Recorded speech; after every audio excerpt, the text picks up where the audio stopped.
Okay, ನಾವು big boss ಮನೆಯಲ್ಲಿ ಮಿಂಚುತ್ತಾ ಇರುವಂತಹ ಗಿಲ್ಲಿ ನಟ ಓದಿದಂತಹ ಹೈಸ್ಕೂಲ್ ಅಂದರೆ 8ನೇ ತರಗತಿಯಿಂದ 10ನೇ ತರಗತಿಯವರೆಗೂ ಓದಿದಂಥ ಬಂಡೂರು ಸರ್ಕಾರಿ ಹೈಸ್ಕೂಲ್ನಲ್ಲಿ ನಾವಿದ್ದೀವಿ. ಬನ್ನಿ ಈಗ ಹೋಗೋಣ, ಒಳಗಡೆ ಎಂಟ್ರಿ ಕೊಡೋಣ. ಟೀಚರ್ಸ್ ಎಲ್ಲ ಇದ್ದಾರೆ, ಅವ್ರನ್ನೆಲ್ಲರೂ ಕೂಡ ಮಾತಾಡಿಸಿ ಗಿಲ್ಲಿನೇ ಹಿಂಗೆ ಅಂದರೆ ಗಿಲ್ಲಿಗೆ ಪಾಠ ಕಲಿಸ್ತಾರೆ, ಇನ್ನೆಂಗಿರ್ಬೇಡ, ಬನ್ನಿ ಹೋಗೋಣ, ಮಾತಾಡ್ಸೋಣ. ಎಲ್ಲರೂ ಕೂಡ ಮಾತಾಡಿಸ್ಕೊಂಡು ಮಕ್ಕಳನ್ನ ಓದ್ತಾ ಇರೋರನ್ನ. ಮತ್ತು ಈ ಸರ್ಕಾರಿ ಶಾಲೆ ಹೆಂಗಿದೆ, ಸರ್ಕಾರಿ ಶಾಲೆ ಭಾಳ ಇಂಪಾರ್ಟೆಂಟಪ್ಪ ನಮಗೆ. ಆ ಸರ್ಕಾರಿ ಶಾಲೆ ಇಷ್ಟರ ಮಟ್ಟಿಗೆ ಇನ್ನೂ ನಡೀತಾ ಇದೆ ಅಂದರೆ ಭಾಳ ಖುಷಿ. ಅದರಲ್ಲೂ ಹೈಸ್ಕೂಲ್ ಅಂತ ಸರ್ಕಾರಿ ಶಾಲೆ ನೋಡಿ, ಕುವೆಂಪು ಅವ್ರಿಗೆ ಪೂಜೆ ಮಾಡಿದ್ದಾರೆ. ಗಿಲ್ಲಿ ನಟ ಅವರ ಒಂದು ಶಾಲೆಯಲ್ಲಿ ಕುವೆಂಪು ಅವ್ರಿಗೆ ಪೂಜೆ ಮಾಡಿದ್ದಾರೆ. ಬನ್ನಿ ಹೋಗೋಣ, ಒಳಗಡೆ ಹೋಗೋಣ. ಎಲ್ಲ ಟೀಚರ್ಸ್ ಎಲ್ಲ ಕುತ್ಕೊಂಡಿದ್ದಾರೆ, ಅವ್ರನ್ನೂ ಕೂಡ ಮಾತಾಡ್ತಾರೆ. ಸರ್ ಬರ್ಬೋದಾ ಒಳಗಡೆ? ಓಕೆ, ಬನ್ನಿ. ಬಂದಿದ್ದಂಗೆ ಅವ್ರಿಗೊಂದು ಹೆಮ್ಮೆ, ಖುಷಿ. ನೋಡ್ತಿದ್ದಂಗೆ ಗಿಲ್ಲಿ ನಟ ಅವರು ಒಂದು ಬ್ಯಾಚ್ ಫೋಟೋ ಇಲ್ಲೇ ಇದೆ. ಒಂದ್ಸಲ ಬ್ಯಾಚ್ ಫೋಟೋ ಮುಂದಕ್ಕೆ ಬಂದ್ಬಿಡಿ ಹೇಳ್ತೀನಿ ಹಂಗೆ. ಬ್ಯಾಚ್ ಫೋಟೋ ನೀವು ನೋಡುವಾಗ ನೋಡಿ, ಇಲ್ಲಿ ಕಾಣ್ತಾ ಇದ್ದಾರಲ್ಲ ಮೇಲ್ಗಡೆ ಲೈನ್ನಲ್ಲಿ 4ನೇ ವ್ಯಕ್ತಿನೇ ನಮ್ಮ ಬಿಗ್ ಬಾಸ್ ಮನೆಯ ಗಿಲ್ಲಿ ನಟ. ಸಾರ್ವಜನಿಕ ಪ್ರೌಢಶಾಲೆ ಬಂಡೂರು ನಮ್ಮ ಸರ್ಕಾರಿ ಶಾಲೆ ಇವತ್ತು ಇಷ್ಟರ ಮಟ್ಟಿಗೆ ಇನ್ನೂ ನಡೀತಾ ಇದೆ ಅಂದರೆ ಭಾಳ ಖುಷಿಯಾಗುತ್ತೆ. ನೋಡಿ ಅಲ್ಲೆಲ್ಲ ಹೆಂಗೆ ಇಡೀ ಒಂದು ನಮ್ಮ ಸರ್ಕಾರಿ ಶಾಲೆಗೆ ಬಂದಿರುವಂಥ ಒಂದಷ್ಟು ಪ್ರಶಸ್ತಿಗಳು, ನೆನಪಿನ ಕಾಣಿಕೆ, ಬ್ಯಾಚ್ಮೇಟ್ ಫೋಟೋಗಳು, ಪ್ರತಿಯೊಂದು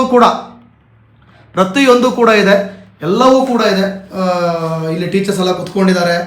ನೀವೆಲ್ಲ ಸರ್ ಗಿಲ್ಲಿ ನಟ ಅವರ ಓದ್ಬೇಕಾದ್ರೆ ಇದ್ದಂಥ ಟೀಚರ್ಸ್ಗಳನ್ನ ನೋಡಿ, ಇವರೆಲ್ಲರೂ ಕೂಡ ಗಿಲ್ಲಿ ನಟ ಅವರಿಗೆ ಪಾಠ ಮಾಡಿದಂಥ ಟೀಚರ್ಸ್ಗಳು ಇಲ್ಲಿದ್ದಾರೆ. ಬಹಳ ಖುಷಿ, ಯಾಕಂತಂದ್ರೆ ಅಷ್ಟು ಈಸಿ ಅಲ್ಲ. ಸರ್ ನಮಸ್ಕಾರ, ಏನ್ ನಿಮ್ಮ ಹೆಸರು? ಮಹಾದೇವ್ ಅಂತ ಹೇಳಿ. ಮಹಾದೇವ್ ಅವರೇ, ನೀವು ಗಿಲ್ಲಿ ಪಾಠ ಮಾಡ್ತಿದ್ರಾ? ಯಾವ ಸಬ್ಜೆಕ್ಟ್?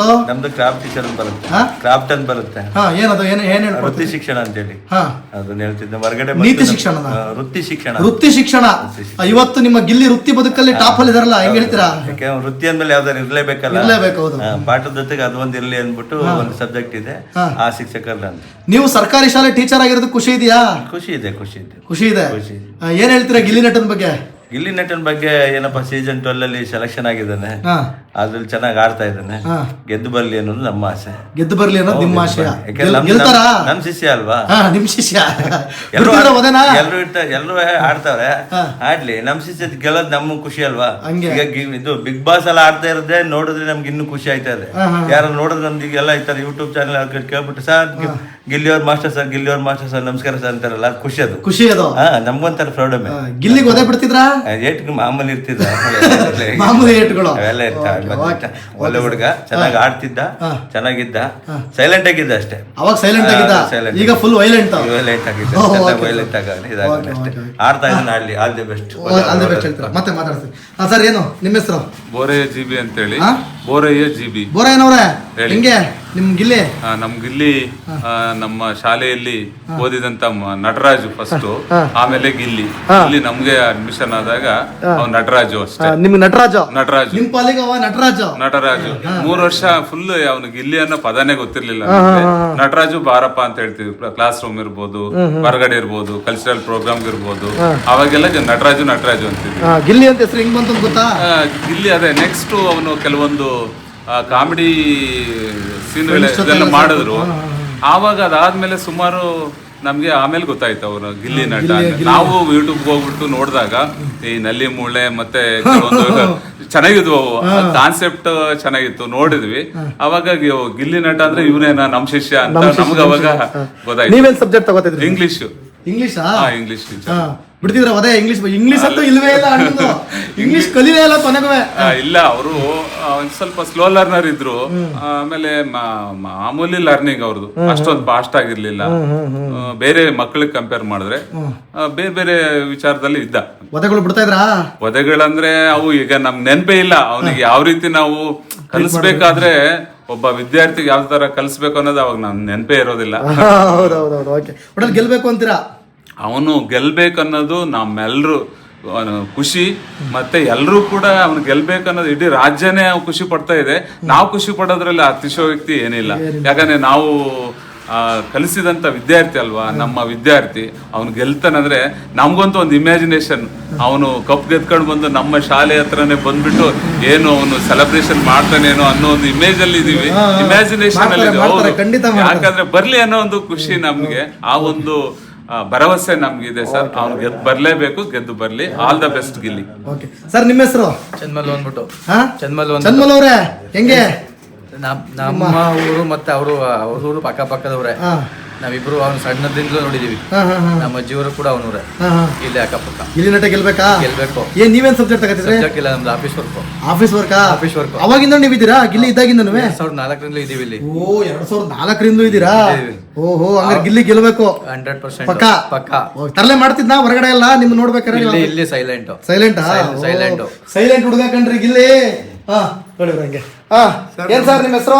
ವೀರಭದ್ರಯ್ಯ ಅಂತ. ನೀವೇನ್ ಸಬ್ಜೆಕ್ಟ್ ತಗೊಳ್ಳೋದು? ಹಿಂದಿ ಸಬ್ಜೆಕ್ಟ್ ತಗೊಳ್ತಾ ಇದೆ. ಹಿಂದಿ? ಇಂಗ್ಲಿಷು ಕಲೀಲಿಲ್ಲ, ಗಿಲ್ಲಿ ಹಿಂದಿನೂ ಕಲೀಲಿಲ್ಲ. ಹಿಂದಿ ಅಂದ್ರೆ 8th ಇಂದ ಸ್ಟಾರ್ಟ್ ಆಯ್ತು ಹಿಂದಿ ಅವ್ರಿಗೆ. ಆದ್ರೆ ಅಕ್ಷರಗಳು ಕಾಗಳು ತಗೊಳ್ಳ ಕಲಿಸ್ತಿದೆ, ಕಾಪಿ ರೈಟಿಂಗ್ ಬರೆಸ್ತಿದೆ.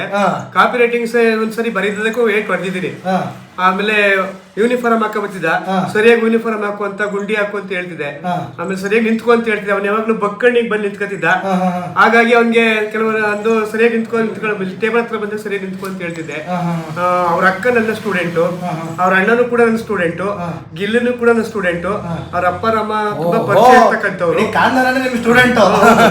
ಆದ್ರೂ ಕೂಡ ನಮ್ಮ ಹಳ್ಳಿಯ ಪ್ರತಿಭೆಯನ್ನ ಗುರುತಿಸಿ ನಮ್ಮ ಶಾಲೆಯಲ್ಲಿ ಓದಿ ನಮ್ಮ ಹಳ್ಳಿಯ ಪ್ರತಿಭೆಯನ್ನ ಅಲ್ಲಿವರೆಗೂ ತಗೊಂಡೋಗಿದೆ ಅಂದ್ರೆ ತುಂಬಾ ಖುಷಿ. ಆದ್ರೂ ಫಸ್ಟ್ ನಮ್ ಜಿಲ್ಲೆಗೆ, ನಮ್ ತಾಲೂಕಿಗೆ, ಅವ್ನು ಹುಟ್ಟಿದ ಊರಿಗೆ, ನಮ್ ಶಾಲೆಗೆ, ನೆರೆಹೊರೆಯ ಅಕ್ಕಪಕ್ಕ ಇರ್ತಕ್ಕಂಥ ಎಲ್ಲಾ ಗ್ರಾಮೀಣದವ್ರಿಗೂ ಕೂಡ ಅವ್ನ್ ಕಂಡ್ರೆ ತುಂಬಾ ಇಷ್ಟ ಆಗಿದೆ. ಒಬ್ಬ ಯುವಕ, ಒಬ್ಬ ಹಳ್ಳಿಲಿ ಬೆಳೆದಂತ ಯುವಕ ಇಷ್ಟು ಮಟ್ಟಿಗೆ ಹೋಗಿ ಇವನು ನಕಲಿ ಮಾಡಿ, ಇದು ನಟರಾಜು ಅಂತ ಹೆಸರು ಆಕ್ಚುಲಿ, ಅವ್ನು ನಕಲಿಯನ್ನ ಮಾಡಿ ನಟನೆಯನ್ನ ಮಾಡಿ ಅವನು ಗಿಲ್ಲಿ ಅಂತ ಹೆಸರನ್ನ ಪಡ್ಕೊಂಡ. ಆವಾಗ್ಲೇ ಗೊತ್ತಾಗದ್ದು ಗಿಲ್ಲಿ ನಟ ಅಂತ ಹೆಸರು ಬಂದದ್ದು. ಆದ್ರೆ ಕೂಡ ನಮ್ಮ ಅಕ್ಕಪಕ್ಕದವರೆಲ್ಲ, ಊರಿನ ಅಕ್ಕಪಕ್ಕದವರೆಲ್ಲ ಅವ್ನು ಗೆದ್ದು ಬರ್ಲಿ ಬಿಗ್ ಬಾಸ್ ಅಲ್ಲಿ ಅಂತಕ್ಕಂತ ಒಂದು ಎಲ್ಲರೂ ಕೂಡ ಕಾಯ್ತಾ ಇದಾರೆ. ಆದ್ರೂ ಕೂಡ ಅಷ್ಟೇ ಅತ್ಯುತ್ತಮವಾಗಿ ಆಡ್ತಾ ಇದಾರೆ. ನಮ್ಗೆ, ನಮ್ಮ ಶಾಲೆಗೆ, ಅವ್ರ ಊರಿಗೆ, ಅವ್ರ ತಂದೆ ತಾಯಿಗಳಿಗೆ ಇರ್ತಕ್ಕಂಥ ಬಂಧು ಬಳಗವರು ಕೂಡ ಅವ್ರಿಗೆ ಗೆದ್ದು ಬಂದ್ರೆ ಅವ್ನಿಗೆ ತುಂಬಾನೇ ಖುಷಿ, ನಮಗೂ ಖುಷಿ ಅಂತ ಹೇಳ್ತೀವಿ. ಹೊಡಿತಿದ್ವಿ. ಹಾಗಾಗಿ ಡೀಸೆಂಟ್ ಆಗಿದ್ದ. ಇಂತ ಪ್ರತಿಭೆ ಹೆಂಗ್ ತಗೊಂಡ ಅಂತ ನನ್ಗೆ ಒಂದು ಅನ್ಸುತ್ತೆ. ಆಶ್ಚರ್ಯ ಆಯ್ತು. ಈಗೆಲ್ಲ ಚೆನ್ನಾಗಿ ಆಟ ಆಡ್ತಾನೆ. ಆದ್ರೆ ಏನಪ್ಪಾ ಅಂತಂದ್ರೆ ಈಗೆಲ್ಲ ನಮ್ ಜನಗಳೆಲ್ಲ ಕಾಯ್ಕೊಂಡಿದ್ದಾರೆ, ಗಿಲ್ಲಿ ಗೆದ್ದೆ ಗೆಲ್ತಾನೆ ಅಂತ ಒಂದು ಭರವಸೆ ಇಟ್ಕೊಂಡಿದ್ದಾರೆ. ಆ ಭಗವಂತನ ದಯದಿಂದ ಅವ್ನ್ ಬಿಗ್ ಬಾಸ್ ಅಲ್ಲಿ ಬರ್ಲಿ. ನೀವು ಹಾಡು ಹೇಳ್ತೀರ ಅಂತ ಗೊತ್ತಾಯ್ತು, ನಾನು ಅದನ್ನ ಸಪ್ರೇಟ್ ಆಗಿ ತಗೋತೀನಿ. ಯಾಕಂದ್ರೆ ನೀವು ಗಿಲ್ಲಿನ ಹೆಂಗಿರ್ಬೇಕಾದ್ರೆ ಗಿಲ್ಲಿ ಮೇಸ್ಟ್ರ್ ಹೆಂಗಿರ್ಬೇಡ, ನಾನು ಒಂದು ಸಪ್ರೇಟ್ ಆಗಿ ತಗೋತೀನಿ. ಮೇಡಮ್ ನಮಸ್ಕಾರ.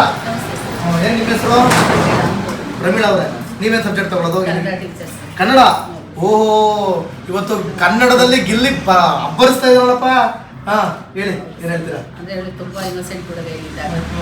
ಹಾಗಾಗಿ ಇವತ್ತು ಒಂದು ಕನ್ನಡದ, ನೀವು ಹೇಳಿದ ಹಾಗೆ ಕನ್ನಡದ ಪ್ರತಿಭೆ, ಕನ್ನಡ ಪ್ರಾಸಪದ ಪದಗಳ ಮೂಲಕ ಅವನು ಜನರ ಮನಸ್ಸನ್ನ ರಂಜಿಸ್ತಾ ಇದ್ದಾನೆ. ಅವನು ಪ್ರಾಮಾಣಿಕವಾಗಿ ಆಡ್ತಾ ಇದ್ದಾನೆ. ಅಂದ್ರೆ ನಾವು ಇಲ್ಲಿದ್ದಂತಹ ಸಂದರ್ಭದಲ್ಲಿ ಅವನು ಈ ರೀತಿ ತನ್ನ ವಾಕ್ಚಾತುರ್ಯದಿಂದ ಅಷ್ಟು ಮೇಲ್ಬರ್ತಾನೆ ಅನ್ನುವಂತಹ ಒಂದು ಸಣ್ಣ ಊಹೆನೂ ಸಹ ನಮ್ಮಲ್ಲಿ ಇರಲಿಲ್ಲ. ತುಂಬಾ ಮುಗ್ಧತೆಯಿಂದ ಇದ್ದಂತಹ ಹುಡುಗ ಇವತ್ತು ಮುಗ್ಧತೆ ಇದೆ. ಅದ್ರ ಜೊತೆಗೆ ಅವನ ವಾಕ್ಚಾತುರ್ಯ ಇದೆಯಲ್ಲ ತುಂಬಾ ಚೆನ್ನಾಗಿರ್ತಕ್ಕಂಥದ್ದು. ಹಾಗಾಗಿ ಜನರ ಮನಸ್ಸನ್ನ ಗೆಲ್ತಾ ಇದ್ದಾನೆ. ಈಗ ಗಿಲ್ಲಿ ನಡೆ ಡೆಲ್ಲಿ ಕಡೆ ಅಂತೇಳಿ, ಅವನು ಹಳ್ಳಿ ಕಡೆ ಇದ್ದ, ಎಲ್ಲಾ ಕಡೆನೂ ಸಹ ಇವಾಗ ಅವನು ಮನೆ ಮಾತಾಗಿದ್ದಾನೆ. ಹಾಗಾಗಿ ಅವನ ಒಂದು ಹಾಸ್ಯ ಪ್ರವೃತ್ತಿ ಏನಿದೆ ಅದು ಒಂದು ರೀತಿ ಇನ್ನೂ ಸ್ವಲ್ಪ ಗಾಂಭೀರ್ಯತೆಯಿಂದ ಇಟ್ಕೊಂಡು ಉತ್ತಮ ರೀತಿಯಲ್ಲಿ ಪ್ರದರ್ಶನವನ್ನ ಮಾಡ್ಲಿ, ಅವನು ಗೆದ್ದು ಬರ್ಲಿ. ಈ ಒಂದು ಕನ್ನಡ ನಾಡಿನ ಜನತೆಯಲ್ಲಿ ಏನವನ್ನ ಒಂದು ಆಶಾಭಾವನೆಯನ್ನು ಇಟ್ಕೊಂಡಿದ್ದಾರೆ ಅಂತಾನೆ ನಮ್ಮ ಹಳ್ಳಿ ಹುಡುಗ ಅನ್ನುವಂಥದ್ದು.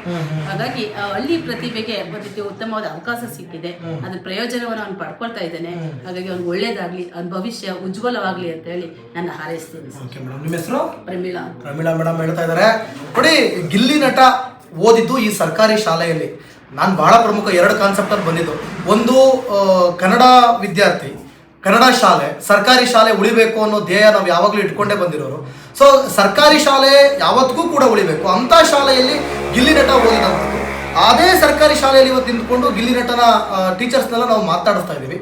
ಆತ ಓದ್ಬೇಕಾದ್ರೆ ಯಾರಿದ್ರು ಟೀಚರ್ಸ್ ಅವರೆಲ್ಲರೂ ಕೂಡ ಇದ್ದಾರೆ, ಯಾರೋ ಒಬ್ಬರು ಅಷ್ಟೇ ರಿಟೈರ್ಡ್ ಆಗಿದ್ದಾರಂತೆ. ಸೊ ಪ್ರತಿಯೊಂದು ಅಂದರೆ ನಮಗೆ ಬಹಳ ಮುಖ್ಯ, ಕನ್ನಡ ಶಾಲೆ, ಸರ್ಕಾರಿ ಶಾಲೆ ಇನ್ನೂ ಕೂಡ ಮುಂದುವರಿತಾ ಇದೆಯಲ್ಲ, ಎಲ್ಲೂ ಕೂಡ ಮುಚ್ಚುತ್ತಾ ಇಲ್ವಲ್ಲ. ಇವತ್ತು ಸರ್ಕಾರಿ ಶಾಲೆ ಬಗ್ಗೆ ಮಾತನಾಡುವಂಥವ್ರೆ ಅವ್ರ ಮಕ್ಕಳನ್ನ ಪ್ರೈವೇಟ್ ಶಾಲೆಗಳಲ್ಲಿ ಅಥವಾ ಫಾರಿನಲ್ಲಿ ಓದಿಸ್ತಾ ಇದ್ದಾರೆ ರಾಜಕಾರಣಿಗಳು. ಅಂಥದ್ರಲ್ಲಿ ಇವತ್ತು ಕನ್ನಡ ಶಾಲೆ ಈ ಒಂದು ಬಂಡೂರಿನಲ್ಲಿ ಈ ಥರ ಹೋಗ್ತಾ ಇದೆಯಲ್ಲ, ಇನ್ನೂ ಕೂಡ ನಡೀತಾ ಇದೆಯಲ್ಲ, ಇನ್ನೂ ನಿರಂತರ ಕಾಲಕ್ಕೂ ಏನು ಶತಕಗಳವರೆಗೂ ಇದು ಒಂದು ಈ ಶಾಲೆ ನಡೀಲಿ ಅಂತ ನಿಮ್ಮೆಲ್ಲರ ಆಶಯ ಕೂಡ. ಅಶ್ವಮೇಧದಿಂದ ನಾವು ಕೂಡ ಅದನ್ನೇ ಕೇಳ್ಕೊಳ್ಳೋದು. ಅವ್ರ ಟೀಚರ್ಸ್ ಎಲ್ಲ ಆಶೀರ್ವಾದ ಮಾಡ್ತಿದ್ದಾರೆ ಗಿಲ್ಲಿಗೆ, ಗೆದ್ದು ಬರಲಿ ಗಿಲ್ಲಿ ಅಂತ ಹೇಳಿ. ಸೊ ಅವ್ರು ಗೆದ್ದು ಬರಲಿ ಅಂತ ಈ ಮುಖಾಂತರ ಕೇಳ್ಕೊಡ್ತಾ ಇದ್ದೀನಿ. ಇನ್ನೂ ಕೂಡ ಯಾರು ಸಬ್ಸ್ಕ್ರೈಬ್ ಮಾಡಿಲ್ಲ ಅಂದರೆ ಈ ಕೂಡಲೇ ಸಬ್ಸ್ಕ್ರೈಬ್ ಮಾಡಿ. Thank you.